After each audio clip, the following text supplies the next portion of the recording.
네, 지난번에 저희가 네. 어찌하여 사람이 하나님 앞에라는 주제로 맞아요. 공부를 네. 했는데요. 한 주 동안 어떠셨어요? 저는 한 주 동안 속이 다 후련했어요. 드디어 드디어 1대 3의 대결이 종료가 됐어요. 맞아, 와, 맞아, 너무 맞아. 시원하대요. 맞아요. 그러니까요. 그 안락의자에 느른들 앉아가지고 새 친구가 휠체어에 앉아있는 욥을 얼마나 괴롭혔습니까? 맞아요. 일단 그 3대 1의 게임이 끝났다고 하니까 조금 마음이 편해졌어요. 좋아요. 야 정말 보면서도 너무 힘들었는데 네. 오늘은 과연 욥이 실수가 있을지 맞아요. 궁금합니다. 궁금합니다. 네. 목사님 반갑습니다. 안녕하세요, 목사님.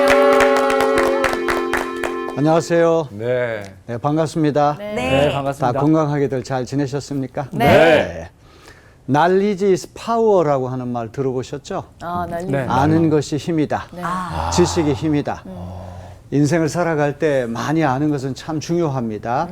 특별히 정보통신의 시대에서 맞아요. 다른 사람보다 빨리 정보를 습득하는 거 얼마나 중요한지 몰라요. 네.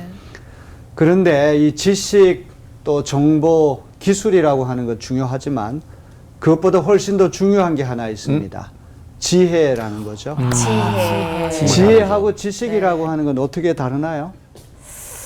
뭔가 지식은 약간 그 체계에서만 배우는 그런 느낌이고요. 지혜는 좀 약간 알아서 현명하게 습득하는 좀 그런 느낌. 지식은 정보이고 정보. 네. 제가 생각하기엔 정보고 지혜는 그 정보를 내가 가진 달란트로 잘 활용하는 게 또 지혜지 않을까 정확한 생각이 것 듭니다. 그래 좋습니다. 대충 다 이렇게 잘 알고 계신 것 같아요. 네. 지식이라고 하는 건 한마디로 말하면 가방끈이 긴 거를 말하고 지혜라고 하는 건 일상생활에서 몸으로 체득하는 것, 네. 습득하는 거죠. 네. 초등학교 근처도 못 간 할머니 권사님이 박사학위 서너 개 가진 그런 박사님보다도 훨씬 더 지혜로울 때가 있어요. 맞아요. 그래서 이 지식, 기술, 정보가 아무리 풍부하다고 할지라도 그것을 올바른 목적을 위해서 올바르게 쓰는 그런 방법은 지혜에서부터 오는 거 아닙니까? 네. 오늘 이렇게 중요한 지혜에 대해서 오늘 공부하는 시간입니다. 네. 지금까지 욥기가 다 흥미로운 그러한 부분이었지만 오늘 28장이라고 하는 것은 아주 유독 흥미로운 부분이니까 오. 이렇게 잘 신경을 집중해 가지고 경청해 주시면 좋겠습니다. 네. 네. 오늘 수업 욥기 13강 지혜란 무엇인가? 자, 성경을 읽어보게 되면 어떤 장은 어떤 특별한 주제에 집중해 가지고 그 주제만 다루는 그런 장이 있습니다. 네. 그렇죠? 한번 예를 들어 볼까요? 고린도전서 13장을 우리가 맞아요. 사랑장, 사랑장. 우리 다 배웠죠? 네. 그다음에 고린도전서 15장을 우리가 부활장, 부활장. 그렇게 말을 하죠. 네. 히브리서 11장은 뭐라고 그래요? 믿음장. 믿음장. 믿음이라고 하는 도대체 어떤 것이고 믿음이 얼마나 중요한 걸 가르쳐주는 그런 말씀이 히브리서 11장이에요. 자, 그런데 오늘 공부하게 될 욥기 28장은 무슨 장이라고 말할까요? 지혜장? 네, 맞습니다. 네, 지혜의 장 그렇게 말씀하죠. 흥미롭게도 고린도전서 13장도 1절로부터 13절까지 되어 있는데 욥기 28장도 28절까지 되어 있어요. 진짜요? 오, 그러네. 장수하고 구절수가 같네요. 똑같이 되어 있습니다. 자, 이 욥기 28장은 지혜의 송가, 지혜를 찬송하는 노래 이렇게 말할 수 있습니다. 우리 고린도전서 13장도 사랑의 찬가, 네. 사랑의 송가 그런 제목을 붙였는데 네. 이 욥기 28장은 지혜를 찬양하고 지혜를 찬송하는 그런 노래라고 볼 수 있습니다. 네. 지혜라고 하는 건 도대체 어디에 있으며 어떻게 얻을 수 있으며 지혜란 도대체 무엇인가? 와. 이제 이런 문제를 다루는 아주 중요한 그런 말씀이 욥기 28장입니다. 저도 궁금합니다. 궁금하죠? 네. 지혜롭고 지혜롭고 싶어요. 싶으니까. 네, 맞아요. 저도 지혜롭고 싶은 마음이 그렇게 있는데 여러분도 다 지혜롭고 싶은 그런 열망이 있을 터인데 네. 오늘 말씀을 잘 공부만 하면 여러분 다 지혜로운 사람 될 수 있습니다. 네, 좋습니다. 자, 세 친구와 욥의 3라운드에 걸친 격렬한 논쟁이 끝난 다음에 왜 뜬금없이 지혜 담론이 툭 튀어나올까? 오, 그러게. 저는 이런 생각이 들어요. 네. 그 세 친구가 본인의 지금까지 쌓아왔던 그 지식. 읽었던 모든 지식들을 갖다가 욥에게 다 표출했거든요. 근데 지금 지식이 중요한 게 아니라 지혜 있는 이야기를 해야 되는 거예요. 맞아요. 그게 그렇습니다. 부족해서. 네, 그런 이유도 있을 터이고. 네. 이제 실질적으로 27장으로 친구들과 3라운드 논쟁이 끝이 난단 말이죠. 세 명의 친구가 다 지혜에서는 내가 남에게 뒤질 것이 없다. 다 지혜의 달인이고 지혜의 도사다. 이런 자부심을 가지고 욥하고 논쟁을 벌였잖아요. 네. 그런데 무죄한 사람의 무고한 고난, 왜 죄 없는 사람이 이렇게 무고한 고난을 당해야만 한단 말인가? 친구들이 아무리 지혜롭다고 주장했지만 뚜렷한 해답이 없는 거예요. 네. 그러니까 친구들이 지혜의 달인이 아니란 말이죠. 네. 네. 또 하나님께서 뭔가 좀 말씀해 주시면 좋을 텐데 하나님 입을 닫고 계세요. 침묵만 하고 계세요. 그래서 이제 친구들과의 대혈전이 끝난 다음에 이렇게 타결점이 없이 교착 상태에 빠져가지고 양 진영이 서로 마주보고 달리는 열차처럼 입장차를 좁히지 못한 이유는 순전히 지혜의 부족 때문에 그렇다. 지혜의 결핍 때문에 그렇다. 참된 지혜를 알아야지만 이 궁지에서부터 빠져나올 수 있다. 아마 이런 생각을 해서 욥기 28장이 지혜 문제를 다룬 것 같습니다. 네. 이해가 되시죠? 네. 자, 그러면 흥미로운 거는 27장까지는 이제 세 명이 욥과 대결하는 그러한 말씀이라고 한다면 28장은 순전히 독백이라고 할 수 있습니다. 혼자 말하는 독백이라고 할 수 있는데 이 28장은 누구의 발언일까? 욥 세 아니었나? 친구의 발언일까? 같은데요? 욥이 한 발언일까? 아니면 하나님이 하시는 말씀일까? 와. 아니면 욥기 저자가 하는 말일까요? 욥이 아니에요. 저는 저자 같습니다. 네. 저자. 욥기 저자가 하는 말이다. 왜? 왜냐면은 29장에 욥이 마지막 발언을 하거든요. 네. 그 전에 이제 욥기를 쓴 그 저자가 자기의 생각을 조금 적어놓지 않았을까라는 추측을 해봅니다. 3라운드에 거친 치열한 싸움 안에서 본인도 배운 것이 있어서 네. 좋습니다. 이 3라운드에 걸친 이 논쟁이라고 하는 게 그야말로 격투기고 아주 과열된 논쟁이 계속됐잖아요. 네. 그러니까 이게 너무 이게 과열이 되면 읽는 독자도 너무 힘들어요. 힘들죠. 맞아요. 이거 뭔가 힘들었어요. 분위기를 조금 이렇게 완화시키고 네. 냉각시킬 필요가 있는 것이죠. 네. 네. 그래서 아마도 욥기 저자가 욥의 입을 빌려가지고 이렇게 우리가 뚜렷한 해법을 찾지 못하고 출구를 찾지 못하고 계속 헛바퀴를 돌리는 이유가 다 지혜의 부족에서 왔다. 그래서 도대체 지혜는 어디서 오고 어떻게 얻을 수 있고 지혜는 도대체 무엇이냐. 욥기 저자가 욥의 입을 빌려가지고 하는 말씀이 욥기 28장이다. 우리 그렇게 해석해 볼 수가 있습니다. 네. 자, 욥은 세 친구의 지혜에 걸었던 일말의 기대를 완전히 포기해버려요. 무의미하고 비생산적인 논쟁을 접고자 해요. 4차, 5차, 6차까지 계속 논쟁을 해봤자 이 의미가 친구들에게는 뚜렷한 답을 얻을 수 없다. 친구들에게는 아무 소망이 없다.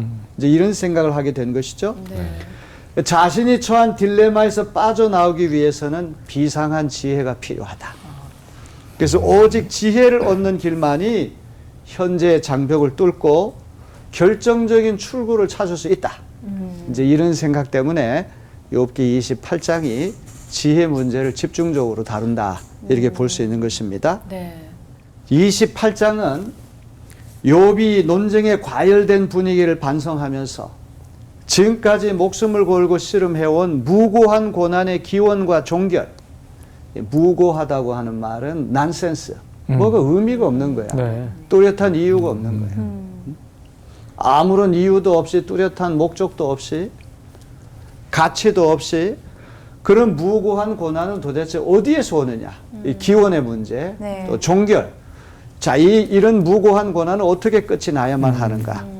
이런 실존적인 질문이 자, 앞으로 어떻게 타결돼야 되는가. 이건 순전히 지혜에 달려있다. 그래서 탐색의 시간이 이제 욥기 28장이라고 할 수 있습니다. 네. 그래서 28장은 욥이 기대했던 친구들의 도움을 포기하고 하나님께로 돌아서는 전환점 역할을 하는 거예요. 욥은 자신의 부조리한 체험에 근거해서 마구잡이로 토설했던 지혜가 지나치게 자기 중심적이고 인간 중심적이라는 사실을 깨닫기 시작하는 거예요.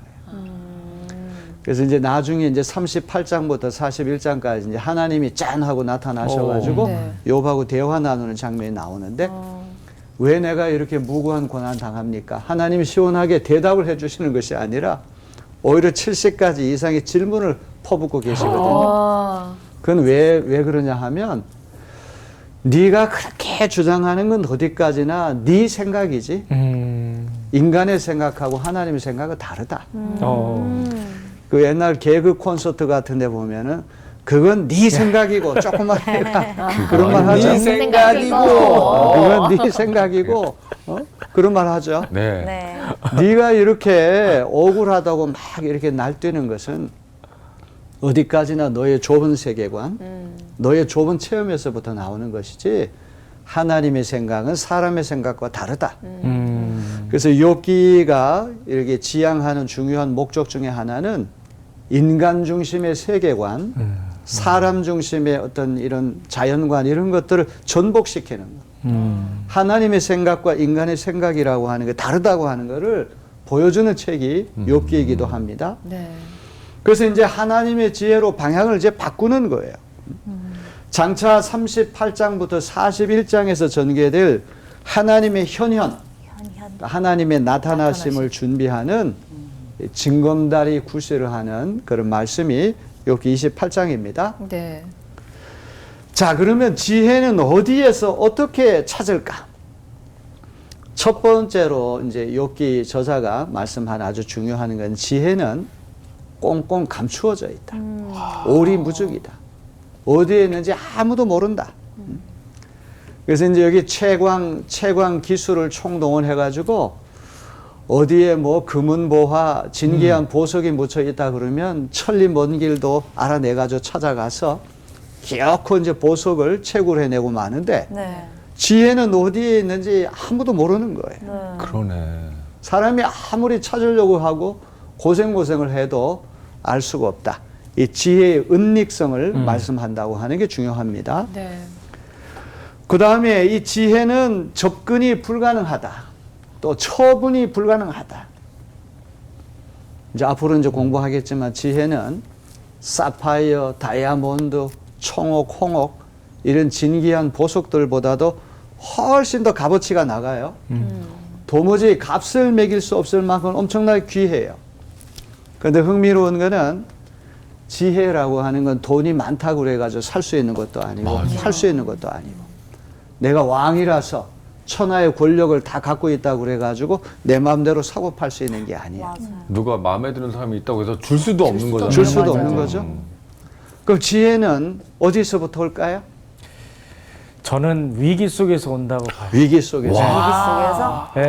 삶의 왜냐하면 위기 속에서. 본인이 정말 절대절명의 위기 속에서는 나도 모르는 사이에 그 지혜가 발현될 때가 많거든요. 그렇습니다. 이제 우리 삶이 고생을 많이 하고 그러다 보면 그 고생하는 삶을 통해 가지고 사람이 좀 더 원숙해지고 슬기로워질 수가 있죠. 네. 그런데 지혜라고 하는 건 하나님 주신 선물이라는 거예요.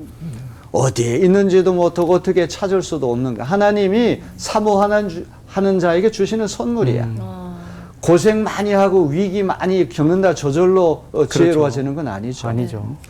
하나님께 매달려가지고 하나님께 지혜를 달라고 간구할 때 네. 그런 지혜가 생기겠죠. 네. 맞아. 자, 그 다음에 세 번째 지혜란 도대체 무엇인가? 자, 여기 이제 욥기 28장 28절이 이제 지혜의 장 맨 끝머리 말씀이에요. 한번 우리 밑에 있는 말씀 다 같이 읽어볼까요? 시작. 보라 주를 경외함이 지혜요 악을 떠남이 명철이니라. 자, 보라라고 하는 건 이제 주의를 환기시키는 그런 말씀이죠. 네. 보라. 지금까지 지혜에 대한 얘기를 쭉 하다가 이제 보라. 주의를 환기시키면서 지혜라고 하는 건 두 가지로 이루어지는 겁니다. 첫째는 주님을 경외하는 것. 하나님을 경외하는 것. 경외한다고 하는 말은 굉장히 두려워하고 공경한다는 말이죠. 그 다음 두 번째는 악을 떠나는 것, 악을 피하는 것. 이게 지혜의 근본이다. 이렇게 말씀하고 있거든요. 네. 자, 보세요. 지혜는 두 축으로 되어 있어요. 이제 수직적인 축하고 수평적인 축. 우리 예수님의 십자가가 수직하고 수평이 나란히 만나는 거 아닙니까? 그죠? 하나님과 인간이 만나고 인간과 인간이 만나는 그런 어떤 사랑의 어떤 교차점이 십자가라고 할 수 있는데 지혜라고 하는 것도 첫째는 하나님을 경외하는 것. 두 번째는 악에서 떠나는 것. 쉽게 말씀드린다면 수직적이고 영적인 차원의 신앙, 그다음 수평적이고 윤리적인 차원의 덕성, 이 두 가지가 지혜의 본질이자 지혜의 요체라는 거예요. 여러분이 생각했던 그런 지혜가 맞습니까? 아니요. 만약에 저게 지혜라고 한다면 정말 찾기 힘들 것 같고 다가가기 어려울 것 같다라는 생각이 많이 드네요. 예, 신앙도 있어야 되고 어. 정말 그 주위에서도 생활을 잘해야 되는 거죠. 네. 모험적으로. 우리가 이제 지혜 그러면 어떻게 하면 돈을 많이 벌 수 있을까? 그렇죠. 어떻게 사람을 좀 잘 다룰 수가 있을까? 예, 머리를 어떻게 잘 하면 쓸까. 좀 인기를 잘 끌 수 그쵸. 있을까? 주식 투자를 아주 잘해가지고 돈을 대박을 칠까? 이제 이런 것들이 지혜라고 생각하는데 그런 시시한 것이 아니라 네. 욥기 28장이 말씀하는 거 훨씬 더 근원적인 거, 본질적인 거. 위로 하나님을 경외하고 아래로 악에서부터 떠나는 것이다. 어떤 종교적인 경건성과 윤리적인 덕성 두 가지를 갖추는 것이 지혜의 요체라는 거예요. 우리가 두고두고 음미해야 할 그런 말씀이 아닌가 싶습니다. 네. 자, 그런데 오늘 이 말씀에 딱 부합하는 인물이 바로 욥이에요. 여러분 기억나십니까? 욥기 1장 1절에 욥기 저자가 뭐라고 소개를 합니까? 욥은 하나님을 경외하면서 악에서 떠난 자더라. 그럼 딱이네. 지혜 있는 사람이 딱이죠. 네. 딱이네요. 또 두 번씩이나 하나님께서 욥을 극찬하실 때도 네. 똑같은 표현을 쓰셨어요. 사탄에게 뭐라고 말씀하십니까? 욥과 같이 하나님을 경외하며 악에서 떠난 사람은 세상에 없다. 와. 두 번씩이나 극찬을 하셨어요. 네. 자, 그러면 이제 지혜라고 하는 것이 위로 하나님을 경외하고 아래로 악으로부터 떠나는 것이라고 악에서부터 한다면 친구들이 지혜의 달인이고 지혜의 도사가 아니라 야, 욥이 지혜로운 사람이구나. 이제 이렇게 자동으로 정리가 되는 거죠. 네. 네. 그렇죠? 욥이 지혜의 사람이라고 하는 것을 욥기 저자는 우리에게 보여주고 있는 것입니다. 그러니까 욥은 지혜네요. 그렇습니다. 욥은 지혜로운 사람이죠. 네. 자, 그러면 이제 우리가 하나하나 이제 구체적인 말씀들을 한번 우리 들여다볼 차례입니다. 네. 자, 욥기 28장 1절로부터 6절을 누가 한번 읽어 주실까요? 은을 캐는 광산이 있고 금을 정련하는 재련소도 있다. 철은 흙에서 캐어내며 구리는 광석을 녹여 얻는다. 광부들은 땅 속을 깊이 파고 들어가서 땅 속이 아무리 캄캄해도 그 캄캄한 구석구석에서 광석을 캐어낸다. 사람이 사는 곳에서 멀리 떨어진 곳, 사람의 발이 가닿지 않는 곳에 사람들은 갱도를 판다. 줄을 타고 매달려서 외롭게 일을 한다. 땅 위에서는 먹거리가 자라지만 땅 속은 같은 땅인데도 용암으로 들끓고 있다. 바위에는 사파이어가 있고 돌가루에는 금이 섞여 있다. 네, 고맙습니다. 욥기 28장 1절로부터 6절을 잘 읽어 주셨어요. 자, 욥기 저자는 그 당시 채광과 재련 기술에 대한 지식을 총동원해 가지고 이 지혜 찾기를 광물 캐내기에 비유하고 있어요. 네. 네. 지혜 찾기를 광물 캐내기에 비유하고 있어요. 이제 광부들은 이 광물들, 어떤 진귀한 보석을 품고 있는 어떤 광맥, 거기에 대한 정보를 이렇게 얻게 되면 천리 먼 길이라고 할지라도 그 길을 찾아가요. 그렇죠. 그렇죠? 아무리 멀리 떨어져 있고 아무리 굴속 깊은 곳에, 땅속 깊은 곳에 감춰 있다고 할지라도 갱다우를 파고 들어가 가지고 천장에 대롱대롱 매달려 가지고 그 보석을 채굴하고 맙니다. 심지어 땅속에 북을 용암이 끓고 그런 위험이 있는 곳까지도 뛰어 들어가 가지고 그 진귀한 보석을 채굴해내고 말지 않습니까? 네.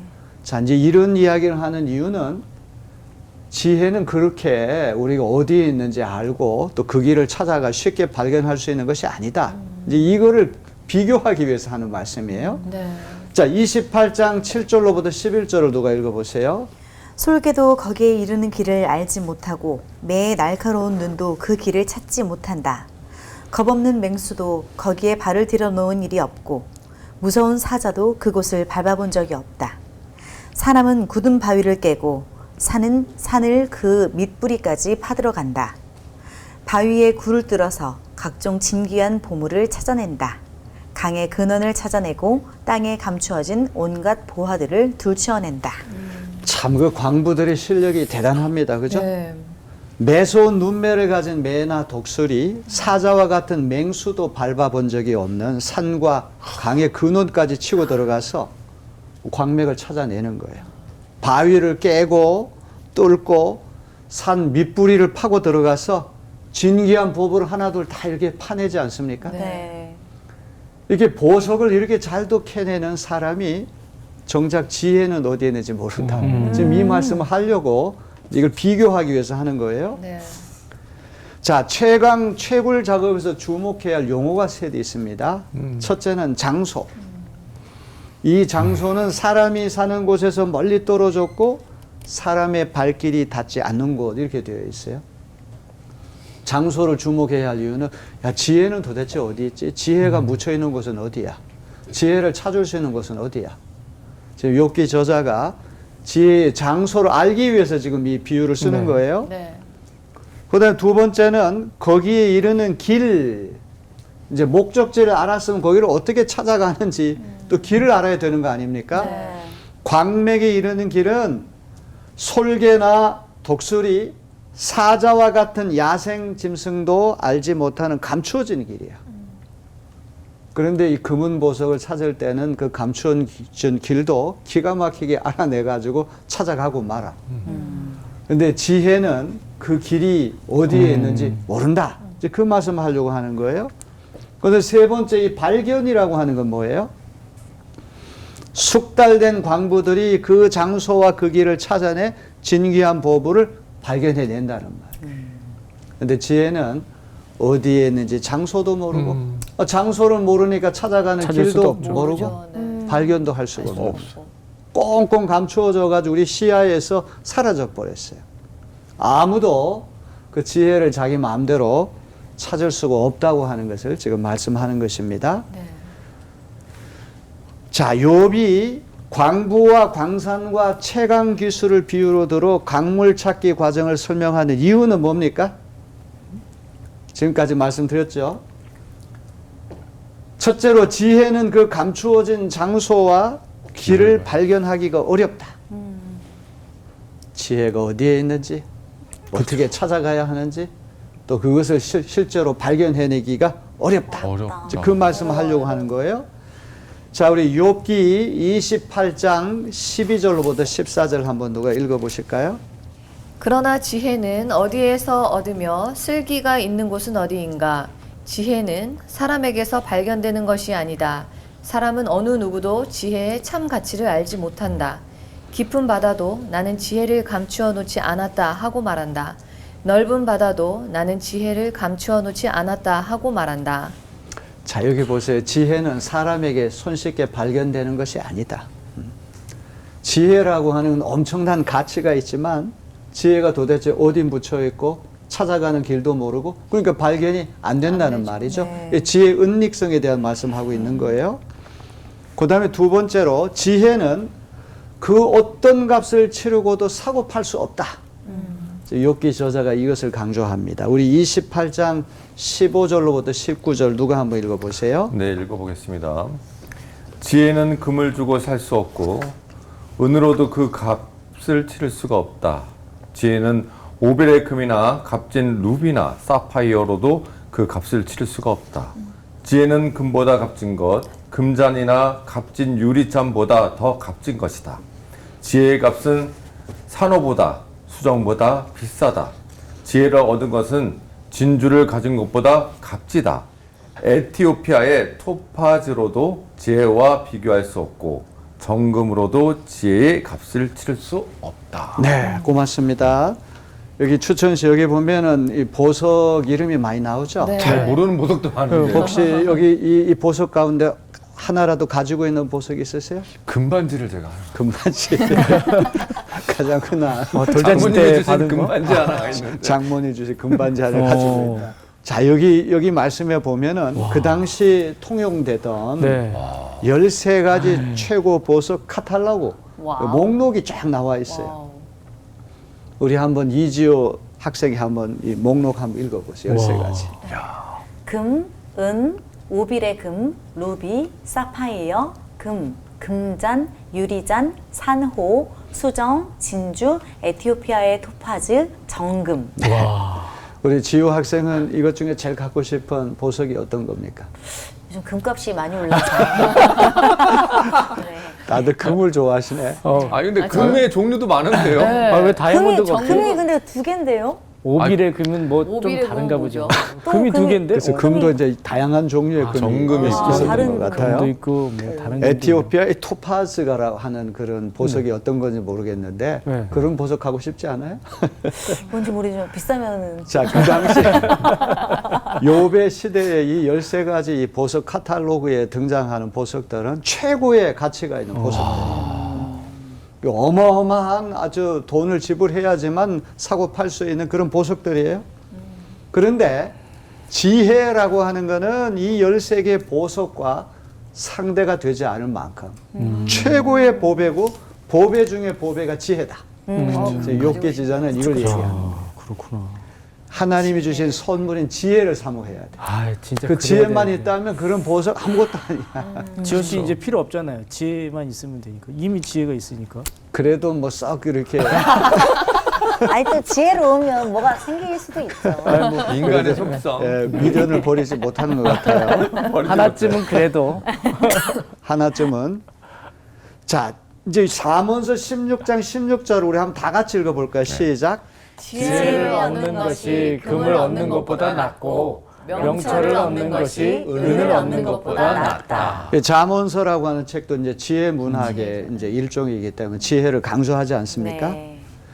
뭐 최고의 보석으로도 사고 팔 수 없고 이런 대단한 가치가 있는 지혜를 그러면 어디에서 찾을 수 있고 어떻게 얻을 수가 있을까요? 자, 우리 욥기 28장 20절로부터 22절 아주 중요한 말씀이니까 다 같이 한번 네. 읽어보겠습니다. 시작.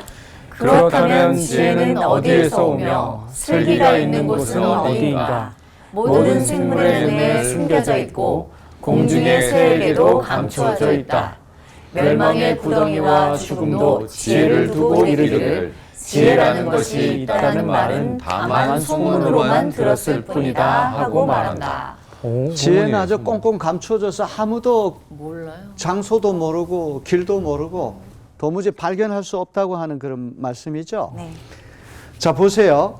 욥기 28장 23절로부터 24절에 보니까 그러나 하나님은 지혜가 있는 곳에 이르는 길을 아신다. 그분만이 지혜가 있는 곳을 아신다. 오직 그분만이 땅끝까지 살피실 수 있으며 하늘 아래에 있는 모든 것을 보실 수 있다. 아. 지혜는 지혜 자체이시고 지혜의 근원이신 하나님만이 하나님의 장소와 지혜다. 그 길과 발견할 수 있는 분이다. 네. 이 말씀 아닙니까? 네. 그러니까 지혜는 사람에게서부터 오는 게 아니야. 특별히 욥기 28장에서 말씀하는 지혜는 여기 땅끝하고 하늘 아래라고 하는 표현이 나오는데 이거는 우주 만물 전체를 이제 말씀하는 것이죠. 하나님은 우주 전체를 지혜로 꿰뚫고 계시는 하나님. 지혜의 장소, 지혜가 있는 장소에 이르는 길, 그 장소와 길을 발견할 수 있는 방법은 사람이나 자연 과학 기술이 아닌 하나님에게서부터 온다는 거예요. 이 채광과 이 재련, 채굴, 이거는 인간 과학 기술을 상징하는 그런 말이죠. 그런 인간의 어떤 과학 기술이나 정보, 통신, 뭐 그런 것 가지고는 참된 지혜 이룰 수 없다는 거죠. 오직 만물을 두루 통찰하고 계시는 하나님만이 지혜가 있는 장소와 그 장소를 찾아가는 길과 또 발견할 수가 있다. 이제 그 말씀을 여기서 하고 있는 거예요. 자, 우리 욥기 28장 25절로부터 27절을 우리 여학생 두 분이 한번 읽어보실까요? 그분께서 저울로 바람의 강약을 달아보시던 그때에, 물의 분량을 달아보시던 그때에, 비가 내리는 규칙을 세우시던 그때에, 천둥 번개가 치는 길을 정하시던 그때에, 바로 그때에 그분께서 지혜를 보시고 지혜를 칭찬하시고 지혜를 튼튼하게 세우시고 지혜를 시험해 보셨다. 자, 지혜는 하나님으로부터 온다는 사실을 이제 강조하기 위해서 여기 하나님의 창조 능력을 하나님의 지혜의 대표적인 그런 샘플 케이스로 들고 있지 않습니까? 자, 네 가지 하나님의 창조 행위가 나와요. 첫째는 바람의 강약을 달아부시고 네. 강한 바람을 불게 할까, 약한 바람을 불게 할까, 그걸 저울에다 이렇게 달아보는 거. 그 하나님이 하시는 지혜, 창조 행위죠. 두 번째는 물의 분량을 달아보시며, 야, 물이 얼마나 필요한가. 이제 물을 또 저울로 또 이렇게 달아보시고, 또 세 번째는 비가 내리는 규칙을 세우시고, 네 번째는 천둥 번개가 치는 방법을 정하세요. 다 하나님의 창조 행위와 관계되어 있는 건데. 자연 현상이네요. 그렇죠. 지금 이제 우리는 이제 이 과학 기술이 발달된 그런 시대에 살기 때문에 이런 것들을 뭐 과학적으로 다 규명할 수 있다 이렇게 생각하지만 이제 욥기가 쓰여지던 당시에는 이거는 신비잖아요. 이거는 인간의 지성으로 알 수가 없는 거예요. 다 하나님이 하시는 창조 행위인데 이 하나님의 지혜라고 하는 것이 공허한 관념이나 이론이 아닌 하나님의 구체적인 창조 행위에서 나왔다. 이걸 강조한다는 게 아주 두드러진 것입니다. 자, 그러면 이제 가장 중요한 말씀. 앞에서도 충분히 말씀했지만 다시 복습하는 의미로. 하나님으로부터 오는 지혜란 도대체 무엇일까요? 자, 욥기 28장 28절. 우리 네 학생이 한번 다 같이 읽어보겠습니다. 시작. 그런 다음에 하나님은 사람에게 말씀하셨다. 주님을 경외하는 것이 지혜요 악을 멀리하는 것이 곧 슬기다. 자, 이제 하나님이 주시는 선물로서의 지혜라고 하는 건 다른 것이 아니라 위로 하나님을 경외하고 아래로 악을 피하는 거, 악에서부터 떠나는 거. 네. 어떤 종교적인 경건성과 어떤 윤리적인 덕성, 이 두 가지가 지혜의 요체라는 거예요. 네. 자, 욥이 하나님을 경외하고 악에서부터 떠난 사람, 이거는 욥이야말로 참 지혜를 갖춘 사람이다. 그걸 강조하는 그런 네. 부분이죠. 이 전통적인 정통신학, 도구마, 이데올로기에 근거한 아래로부터 온 인간의 지혜, 즉 인과응본으로 대표되는 친구들의 지혜와 생생한 현장 체험에 기반한 욥의 지혜를 차별화시키는 거예요. 지난번에 우리 암체어, 그 안락 의자에 앉아 있는 것하고 휠체어, 네. 중상을 입은 환자가 휠체어에 앉아 있는 것, 두 가지로 비유한 적이 있죠. 네. 친구들은 욥과 같은 생생한 체험이 없으니까 그냥 학교에서 배운 어떤 신학 지식만 가지고 이야기를 해요. 그러니까 자기들은 아주 지혜롭다고 그렇게 자부하지만 하나님이 보실 때나 욥이 볼 때나 진짜 지혜가 아니란 말이죠. 네. 생생한 고난의 체험에서부터 온 살아있는 지혜가 진짜 지혜다. 그걸 어떤 차별화하는 그런 의미가 여기 있는 거예요. 자, 흥미롭게도 이런 하나님을 경외하고 악으로부터 떠난다고 하는 것, 이 지혜라고 하는 것이 예수 그리스도의 십자가하고도 연결되는 것을 우리가 알 수 있거든요. 고린도전서 1장 18절에 보니까 십자가의 도가 멸망하는 자들에게 미련한 것이요 구원을 받는 우리에게는 하나님의 능력이라. 이제 헬라 사람이나 유대인들이 볼 때 십자가는 참 어리석고 무능력한 것으로 보였는데 거기에 인간을 구원하는 하나님 지혜가 고스란히 있다는 그런 말씀이죠. 또 고린도전서 1장 21절에 보니까 하나님의 지혜에 있어서는 이 세상이 자기 지혜로 하나님을 알지 못하므로 하나님께서 전도에 미련한 것으로 믿는 자들을 구원하시기를 기뻐하셨도다. 사실 이제 이런 구약의 욥기하고 신약의 예수님, 특히 복음이 서로 연결되는 것을 우리가 알 수가 있습니다. 자, 이제 서양 사람들에게 이 사추덕이라고 하는 그런 네 가지 중요한 덕이 있어요. 이 추라고 하는 말은 추기경 할 때 그 추자예요. 영어의 카디널이라고 하는 말이 추기경이라는 말이거든요.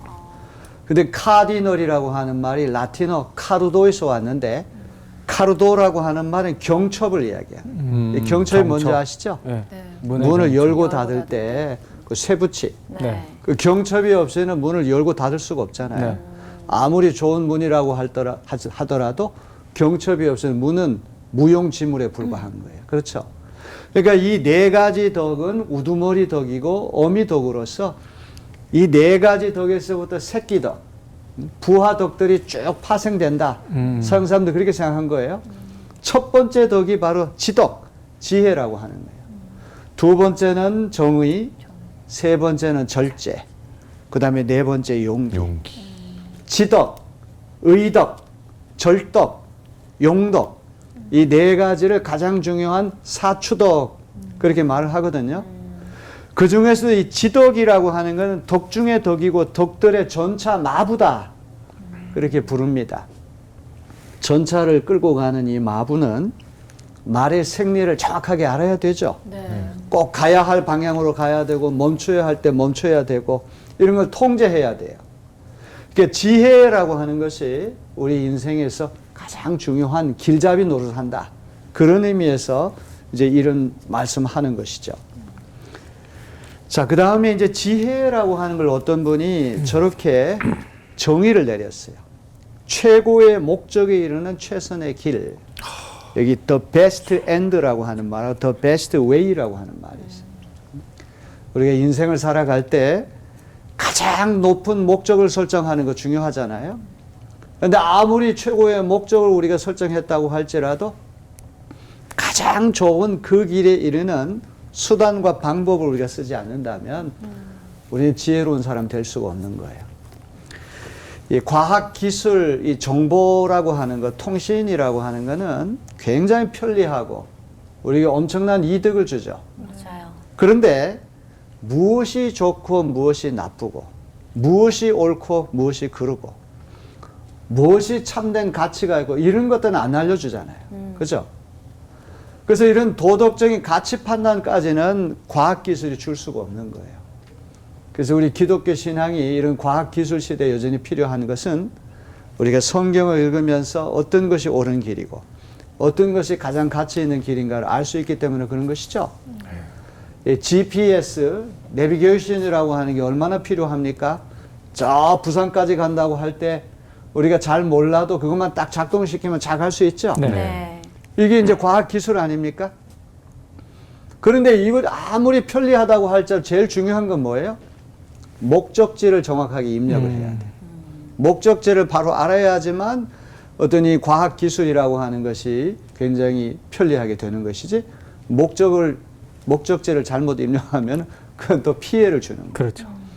그래서 지혜라고 하는 거는 이제 앞에서도 말씀드린 것처럼 지식이라는 것, 정보, 기술 이런 모든 것들을 올바르게 쓸 수 있는 어떤 근원적인 것들을 가르쳐 주는 거예요.